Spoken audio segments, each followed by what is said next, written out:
दोस्तों आपने इस एरर को तो अक्सर देखा होगा जिसका नाम है ब्लू स्क्रीन, या फिर हम इसको बोलें कि ब्लू स्क्रीन ऑफ डेथ। काफ़ी लोग इसे BOSD या फिर स्टॉप एरर के नाम से भी जानते हैं। आपने कभी ना कभी इस एरर को अपने लैपटॉप या फिर कंप्यूटर पर देखा होगा, या फिर आपने अपने किसी दोस्त या रिलेटिव के मुंह से सुना होगा। अगर आपने यह नाम नहीं सुना है तो मैं इस वीडियो में आपको इस एरर के बारे में बताऊंगा, क्योंकि यह एरर कभी भी आपके कंप्यूटर या लैपटॉप के अंदर आ सकता है। तो अगर आपको इसके बारे में पहले से जानकारी है तो आप इसे बड़ी ही आसानी से इस एरर को फिक्स कर सकते हैं। तो चलिए दोस्तों इस वीडियो को शुरू करते हैं। तो मैं देवेश त्यागी टेक्नोलॉजी देवेश यूट्यूब चैनल के अंदर आपका फिर से स्वागत करता हूं। फ्रेंड्स, अगर आप इस चैनल के ऊपर नए हैं तो प्लीज़ इस चैनल को सब्सक्राइब कर लीजिएगा, साथ में बेल आइकन दिया है उस बेल आइकन को प्रेस कर दीजिएगा ताकि मेरी लेटेस्ट वीडियो का नोटिफिकेशन आपको सबसे पहले मिल सके और आप इसी तरीके से अधिक इन्फॉर्मेशन हासिल कर सके। तो चलिए फ्रेंड्स इस वीडियो को शुरू करते हैं। BOSD या ब्लू स्क्रीन ऑफ डेथ, सबसे पहले हम यह जानते हैं कि यह एरर होता क्या है। सिंपल भाषा में हम इसे विंडोज कंप्यूटर एरर के नाम से भी जानते हैं। अक्सर जब आपने अपने कंप्यूटर या लैपटॉप को स्टार्ट या फिर रीस्टार्ट करते हो तब यह एरर आपको अपने कंप्यूटर या लैपटॉप की स्क्रीन पर शो होता है। इसमें कुछ एरर आपको दिखाई देती हैं जिसे आपको फिक्स करना होता है। कई बार हम अपने सिस्टम को रीस्टार्ट करते हैं या फिर सेफ मोड के अंदर भी इसको रन करते हैं, तभी यह ब्लू स्क्रीन ऑफ डेथ जो वाली एरर है, ये जो प्रॉब्लम आपके सिस्टम में आती है ये सोल्व आउट नहीं होती है। अब आप इसको प्रॉब्लम को किस प्रकार से जानेंगे। सबसे पहला जो है, जब आप अपने लैपटॉप में सॉफ्टवेयर को इंस्टॉल करते हो और वह सॉफ्टवेयर आपके सिस्टम के कंपैटिबल नहीं है होता, तब इस तरह की एरर जो है वो आपके सामने शो हो जाती है। क्योंकि जब आप इंस्टॉलेशन करते हैं तो उसके बाद वो एरर तुरंत में ये शो कर देता है, तो आपको रीस्टार्ट करने के लिए बोलता है, तब भी ये एरर जो है सोल्व आउट नहीं होती। तो इसको आपको करने क्या होगा, आपको अपने सिस्टम को सेफ मोड के अंदर ऑन करना होगा। उसके बाद आपको ये जो सॉफ्टवेयर है इसको अनइंस्टॉल करना होगा, तब आप इस एरर को फिक्स कर सकते हैं, खत्म कर सकते हैं अपने कंप्यूटर में से। क्योंकि वो जो सॉफ्टवेयर आपने इंस्टॉल किया है वो आपके कंप्यूटर के कंपैटिबल नहीं है, आपके कंप्यूटर के हार्डवेयर के कंपैटिबल नहीं है। या फिर कोई दूसरा आपने कोई अपने सिस्टम के अंदर हार्डवेयर इसके अंदर इंस्टॉल किया हो तो उससे भी प्रॉब्लम आ जाती है। या फिर आपके कंप्यूटर के अंदर कोई ऑलरेडी जैसे हार्ड डिस्क होती हैं, DVD राइटर्स होते हैं, तो और भी बहुत सारी चीज़, प्रोसेसर होते हैं, रैम होती हैं और उसके अंदर आपके बायोस की मेमोरी होती है। तो जब ये ख़राब हो जाती हैं तब इस तरह की भी प्रॉब्लम आपके सामने आपको फेस करने को मिलती है। या फिर आपके कंप्यूटर के अंदर कोई वायरस अटैक कर गया हो, या आपने कोई पेन ड्राइव लगाई हो, या कोई नेट पे से आपने कोई फाइल डाउनलोड करी हो जिसमें कि आपका एंटीवायरस डिसेबल है और आपने ये काम किया है, तो आपके सिस्टम के अंदर क्या होता है कि वायरस अटैक कर जाता है। या फिर आपने कोई परचेज नहीं किया हो एंटीवायरस, आपने फ्री वाला वर्जन आपने उसके अंदर इंस्टॉल किया हो, तब इस तरह की जो वायरसेस हैं वो आपके सिस्टम में अटैक कर देते हैं और ये इस तरह की ब्लू स्क्रीन ऑफ डेथ जो है वो आपके अपने कंप्यूटर या लैपटॉप में देखने को मिलती है। या और उस वजह से जो ये वायरस होता है आपके सिस्टम की जो रजिस्ट्री है उसको भी कई बार ये करप्ट कर देता है, जिसकी वजह से आपको ये क्या नाम है एरर देखने को मिलती है। तो इसका सॉल्यूशन ये है कि आप सबसे पहले इसको अपने कंप्यूटर के अंदर एक पेड एंटीवायरस उसको परचेज करके इसको इंस्टॉल करें। यानी मैं नहीं कह रहा कि आप इसमें 1000-1200 वाला एंटीवायरस लें, 500-700 रुपये में भी आपको ऑनलाइन बहुत सारे एंटीवायरस हैं। अमेजोन के ऊपर भी अगर आप जाएंगे तो वहाँ से आप अपने लिए एंटीवायरस 500 रुपये में भी 1 ईयर का वैलिड लाइसेंस आप उसमें ले सकते हैं और अपने कंप्यूटर को सेफ रख सकते हैं। और अपने कंप्यूटर की जो ये प्रॉब्लम आपके सामने आती है ब्लू स्क्रीन ऑफ डेथ, जिसको हम BOSD भी बोलते हैं, विंडोज एरर भी बोलते हैं, तो ये आप इसको फिक्स कर सकते हैं इन चीज़ों से। अब हम आगे बात करते हैं कि और क्या रीजंस हो सकते हैं कि किस तरीके से आप इसको ठीक कर सकते हैं। दोस्तों आपके सामने ये स्क्रीन आपको शो कर रहा हूँ मैं, जिसके अंदर आपके ये ब्लू स्क्रीन ऑफ डेथ जो आपको शो होता है, इसके अंदर आपको देखिए यहाँ पर आपकी प्रॉब्लम्स आपको दिखाई दे रही है KVDHID.sys। यानी आपके जो विंडोज आपने इंस्टॉल की हुई है, चाहे 7, 8 या 10 या फिर 11 हो, उसके अंदर आपकी जो ये वाली फाइल है ये करप्ट हो गई है।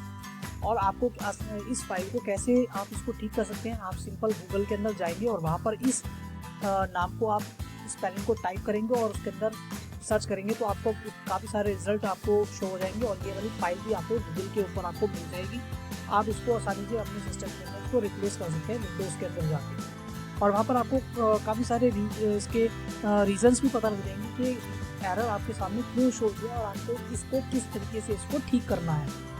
तो अब हम बात कर लेते हैं आगे कि आपके सामने दूसरी एरर जो है वो कौन सी शो करती है। फ्रेंड्स, आपके सामने एक एरर ये शो होती है इनएक्सेसिबल बूट डिवाइस, यानी जब आपके कंप्यूटर के अंदर कोई हार्डवेयर होता है, देखिए यहाँ आपको दिखाई भी दे रहा हुआ है आपको run check this F of your check your hard drive corruption and then restart your computer. तो ये आपको जो आपके कंप्यूटर के अंदर F ड्राइव आपके कंप्यूटर के अंदर होगी या फिर आपके कंप्यूटर में CD जो भी आपके पास ड्राइव होगी, तो उसके अंदर ये एरर शो कर रहा है। और जब आप अपने कंप्यूटर को रीस्टार्ट करेंगे तो ये हो सकता है ये एरर आपकी सॉल्व आउट हो जाए। तो अब हम नेक्स्ट एरर के ऊपर जाते हैं कि किस एक लैपटॉप या कंप्यूटर के अंदर हार्ड डिस्क होती है वो सही से कनेक्ट ना हो या फिर उसके अंदर कोई कमी आ गई हो, तब इस तरह की एरर आपके सामने शो होती है। या फिर आपने अपने बायोस के अंदर कोई ऐसी सेटिंग को छेड़ दिया हो जिसको आपको नहीं करना चाहिए था और आपके कंप्यूटर के अंदर ये इनएक्सेसिबल बूट डिवाइस, जिसको ये नाम से ही आ रहा है कि भाई वो जो बूट से संबंधित वो जो उसको फाइल्स हैं वो प्रॉपर तरीके से वो फाइंड नहीं कर पा रहा कंप्यूटर, जिसकी वजह से वो एरर शो कर देता है। या फिर आपके कंप्यूटर के अंदर वो वायरस जो आपने आपके सिस्टम में अटैक किया है उसने आपके कंप्यूटर की जो फाइल्स होती हैं उसको कहीं ना कहीं करप्ट कर दिया है। या फिर जब आप अपने कंप्यूटर के अंदर जो मदरबोर्ड के जो ड्राइवर्स होते हैं तब आप उनको जब अपने विंडोज़ करते हैं तो उसके अंदर जो मदरबोर्ड के ड्राइवर होते हैं उसमें कहीं ना कहीं कोई ड्राइवर मिस हो जाता है, जिसके कारण ये एरर जो है शो होती है। ये अगर आपने अभी कंप्यूटर इंस्टॉल किया है, विंडोज इंस्टॉल किया है और अपने ड्राइवर भी ढंग से इंस्टॉल कर लिए और आपके सामने ये एरर नहीं शो की, तो कभी ना कभी ये एरर आपके सामने शो हो जाएगी, क्योंकि वो कहीं ना कहीं वो जो ड्राइवर्स हैं वो मिसिंग है उसके अंदर। तो जिसकी वजह से ये एरर जो है वो उसको बूट जो कर रहा है वो इनएक्सेसिबल आपके सामने शो हो रही है एरर, वो इसी कारण से शो हो रही है। तो हम जानते हैं और भी कोई एरर्स आती हैं तो उनके बारे में हम अब आगे जानते हैं। तो फ्रेंड्स, ये एक एरर आपके सामने शो होती है मशीन चेक एग्जेम्पशन। ये एरर क्यों आती है और इसको आप किस तरीके से फिक्स कर सकते हैं अब ये जानते हैं। ये आपने किया तो आपके कंप्यूटर के अंदर कोई ड्राइवर आपकी मिसिंग हो, प्रॉब्लम्स हो, या फिर आपने कोई अपने सिस्टम के अंदर कोई रजिस्ट्री के अंदर कोई छेड़खानी की हो, या फिर आपने अपने कंप्यूटर के अंदर कोई क्रैक सॉफ्टवेयर आपने कोई यूज़ किया हो जिससे कि वो जो क्रैक सॉफ्टवेयर है आपके कंप्यूटर की रजिस्ट्री को करप्ट कर देता है। तो क्योंकि वो क्रैक्स जो हैं हर सिस्टम के लिए अलग अलग बने होते हैं। आपके अगर विंडोज़ 7 के लिए या विंडोज़ कोई ऑफिस है उसके लिए अगर आप कोई क्रैक यूज़ कर रहे हैं तो उसके अंदर आप जो आपकी सिस्टम की रजिस्ट्री है वो आपकी करप्ट हो सकती है, या फिर आप उसके अंदर आपके कोई हार्डवेयर प्रॉब्लम्स हो सकती हैं। तो इस तरीके से ये आपको जो मशीन चेक एग्जेम्पशन है ये आपके सामने एरर शो होता है। इसका एक रीज़न ये भी है कि आप अपने कंप्यूटर या लैपटॉप को काफ़ी देर से रन कर रहे हैं और आपके कंप्यूटर की जो क्लॉक बायोस के अंदर जो क्लॉक होती है वो ओवर हीट हो गई हो, जिसके कारण ओवर हीट होने के कारण भी आपके सामने इस तरह की ये मशीन चेक एग्जेम्पशन की एरर आपके सामने शो होती है। तो इसका सबसे बढ़िया सॉल्यूशन यही है कि अगर आप अपने सिस्टम में सबसे पहले तो वो जो आपने हाल ही में अपना कोई ड्राइवर इंस्टॉल किया है उसको अनइंस्टॉल कर दीजिए। अपने रजिस्ट्री के अंदर जो भी आपने कोई क्रैक आपने इंस्टॉल किया है उसको अनइंस्टॉल कर दीजिए, या फिर आप बहुत देर से इसके अंदर काम कर रहे हैं अपने सिस्टम या लैपटॉप के ऊपर तो अपने सिस्टम को आधे या 1 घंटे के लिए शट डाउन कर दीजिए, जिससे कि आपके जो बायोस की जो क्लॉक जो आपकी ओवर हीट हो गई है वो नॉर्मल आ जाएगी, जिससे कि आपकी ये जो एरर है वो सॉल्व आउट हो सकती है। फ्रेंड्स, आपके सामने एक एरर ये भी शो होता है NTFS फाइल सिस्टम। इस एरर को जानते हैं कि ये एरर क्यों आता है। इस एरर का मतलब यह है कि कहीं ना कहीं आपके कंप्यूटर या लैपटॉप में जो हार्ड डिस्क है वो करप्ट हो गया है, या फिर यूं कहें कि ख़राब हो गया है, या कोई फिज़िकल डैमेज हो गया हो, या कोई फिज़िकल प्रॉब्लम हो इसके अंदर, या फिर आपका हार्ड डिस्क कहीं ना कहीं सही से कनेक्ट ना हो। ऐसे में आपको यह NTFS फाइल सिस्टम एरर जो है वो देखने को मिलता है। तो कोशिश करें कि आप अपना हार्ड डिस्क को चेक करने की जिसमें कोई डैमेज ना हो, या फिर आपका जो हार्ड डिस्क है हिल तो नहीं गया है। जब आप अपने लैपटॉप या कंप्यूटर को लेकर ट्रैवल करते हैं तब आपकी हार्ड डिस्क अक्सर हिल जाया करती है, तब आपको यह NTFS फाइल सिस्टम एरर देखने को मिल जाती है अक्सर। इसका सॉल्यूशन यह है कि आप अपने हार्ड डिस्क की वायर को दोबारा से लगाएं अगर हो सके तो, और अपने हार्ड डिस्क का जो C ड्राइव है उसको फॉर्मेट करें जहां पर आपकी विंडोज़ इंस्टॉल है, और किसी भी ड्राइव को फॉर्मेट ना करें, नहीं तो आपका डाटा जो है वो लॉस हो सकता है। तब आपकी हार्ड डिस्क सही तरीके से परफॉर्म करने लगेगी। इसका ये सॉल्यूशन है। अब बात फ्रेंड्स डाटा बस एरर, यह एरर जो है कहीं ना कहीं आपको देखने को मिल जाती है। यह प्रॉब्लम या कॉमन एरर आपको जब आता है जब आपके कंप्यूटर या लैपटॉप में हार्डवेयर में कोई प्रॉब्लम हो, जैसे कि आपके सिस्टम में की रैम मेमोरी उसमें कोई फिजिकल डैमेज हो या फिर आपकी रैम जो है प्रॉपर्ली कनेक्ट ना हो। कई बार ट्रैवल करते समय रैम जो है हिल जाया करती है, तो ऐसे में आपको डाटा बस एरर देखने को मिलती है, यानी यूं कहें कि blue screen error of death. तो इस एरर को फिक्स करने के लिए आपको करना क्या होगा कि आप अपने कंप्यूटर या लैपटॉप में रैम को बाहर निकालो और दोबारा से उसको उसके स्लॉट में लगा दो। उसके जो स्लॉट में जो भी धूल या मिट्टी है उसे साफ कर ले पहले, या फिर अपनी रैम को दूसरा स्लॉट में ऐड कर लो।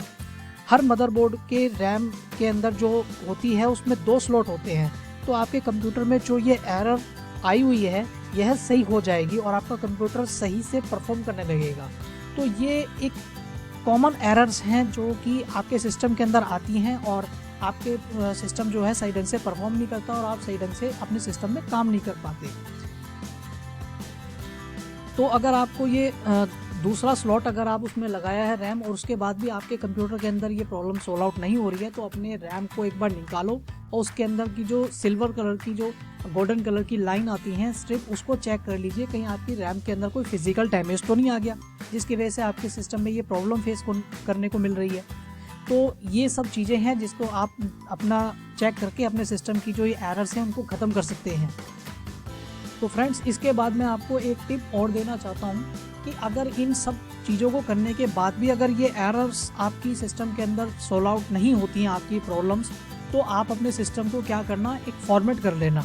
ये सही से एक सॉल्यूशन है, क्योंकि जब आप अपने सिस्टम के अंदर अपने सिस्टम को फॉर्मेट कर लेंगे अपनी सी ड्राइव को, उसके अंदर दोबारा से विंडो उसके अंदर इंस्टॉल करेंगे, तो जो आपके सिस्टम के अंदर की जो हार्डवेयर प्रॉब्लम्स हैं जिसकी वजह से ये एरर आ रही है, कोई ड्राइवर प्रॉब्लम्स हो सकती है कि आपके सिस्टम के अंदर कोई वायरस ने आपके सिस्टम के ड्राइवर की फाइल को करप्ट कर दिया हो, आपके विंडोज़ की फाइल को करप्ट कर दिया हो, तो ये दोबारा विंडो करने से क्या होगा, जब आप दोबारा विंडो करेंगे, दोबारा अपने ड्राइवर से इंस्टॉल करेंगे, तो ये जो प्रॉब्लम है आपकी ख़त्म हो जाएगी। तो फ्रेंड्स ये था वीडियो। अगर आपको ये वीडियो पसंद आया हो तो प्लीज़ इस वीडियो को अपने फ्रेंड्स के साथ शेयर कर दीजिएगा, ताकि इस तरीके से आपके फ्रेंड्स के पास भी अगर कोई ये इस तरह की एरर आए तो वो आसानी से इसको सोल्व आउट कर सकें। तो फ्रेंड्स अगर आप इस चैनल के ऊपर नए हैं तो प्लीज़ इस चैनल को सब्सक्राइब कर लीजिएगा और बेल आइकन को प्रेस कर दीजिएगा, ताकि इसी तरीके से लेटेस्ट इन्फॉर्मेशन मैं आपके साथ शेयर कर सकूँ। तो चलिए फ्रेंड्स मिलते हैं अपने नेक्स्ट वीडियो के अंदर और किसी नए एरर के बारे में जानते हैं।